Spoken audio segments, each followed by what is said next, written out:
সকাল থেকে অনবরত বৃষ্টি পড়েই যাচ্ছে। ভেবেছিলাম আজ একটু গুসকাড়া যাবো মামার শ্বশুরের বাড়ি, তাই বিকেলের দিকে বৃষ্টি একটু কম হতেই বেরিয়ে পড়লাম, কারণ বৃষ্টি বন্ধ হওয়ার কোনো নামগন্ধও দেখছি না।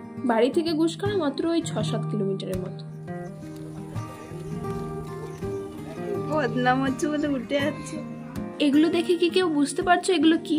আমি এর আগে কখনো দেখেছি বলে মনে হয় না। এটা একটা লাল চন্দনের গাছ, পাশের বাড়ি এক কাকিমাদের।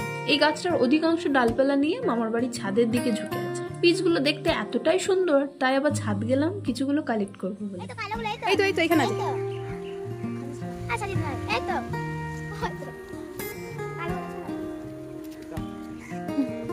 কালো ছাড়া ডাল তো ছাড়ি না।